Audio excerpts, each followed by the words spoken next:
Cincinnati Bucket List, author Rick Pender is back to let us know what we've been missing, and the ever-changing landscape has led him to make a second edition of his book, 100 Things to Do in Cincinnati Before You Die.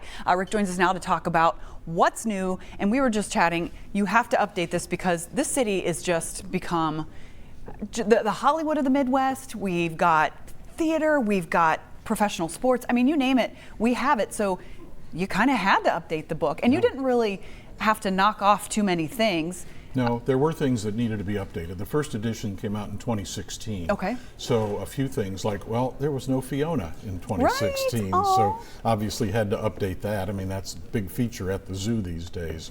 But there were other things that simply went out of existence. Okay. The duck tours aren't here anymore, right. for instance. Yeah, I forgot about the duck So tour. had to replace some things like that and then update others. So about a third of the material is new or significantly updated.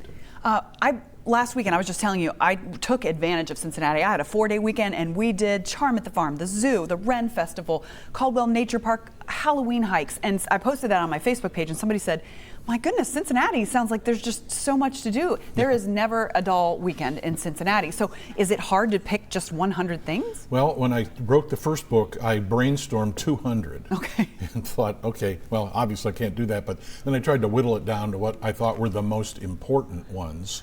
And so that's really how I got to 100. Okay, well, I think we have some video of some of the most important ones that I'm sure everybody will know, but you may not have been to some of these. So I think we're going to start with the Cincinnati Observatory. Everyone needs to go to the Cincinnati Observatory. If you've never been, it is just beautiful. Absolutely, very historic. It's the oldest observatory west of the Allegheny Mountains with a historic telescope from the middle of the 19th century. And you've got Dean Regas out there as well, and he's just a delight to talk to. That's right. So you've got to check this out. Another one you can't miss is the American Sign Museum. That's right. I mean, that one, if you watch sports stuff, they often do their live feeds from there because it's a spectacular place. Yep, you're right. But what a wonderful place, a main street you can walk down and feel like you've gone 100 years in the past. Yeah, delightful. If you've never been, you really have to check that one out. And of course, the Cincinnati Museum Center. Probably everybody's been to this, but the good thing about the Museum Center, they update things all the time as well. That's right. Some of the things that I included in the book, I call usual suspects. And this would be one of those, although it was closed for several years, reopened, and bigger and better than ever right now. Yeah, and they always have great traveling exhibits that come, so even if you've been there before, check out what they've got going on. And then a classic, Music Hall. Music Hall. It's a beautiful, beautiful place.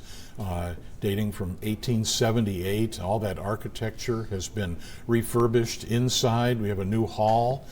Just a gorgeous place for all kinds of performances. Symphony, opera, ballet, they're all there. The May Festival, that's who the hall was built for originally. So it's really an absolute icon here. Another usual suspect, but refreshed and new, and even if you've been there, probably it's worth going back to see what it's like today. Right, and another place that has changing, you know the symphony's going to be those type of things, but they also have other things that will bring you down there as well. Okay, well, you can meet Rick tomorrow, and he can sign a book for you at Books by the Banks. It is a huge book festival. It's tomorrow, Saturday, from 10 to 4 at the Duke Energy Convention Center. I think there are over 100 authors. 150 now. Yes. Goodness, that's great.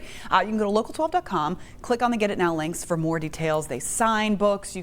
There's seminars where authors will speak. It's just a wonderful festival. I'm part of a panel discussion about day tripping in Cincinnati. That'll be fun. Yeah. Okay, well, Tara, it sounds like maybe the weather tomorrow, it's good to be inside?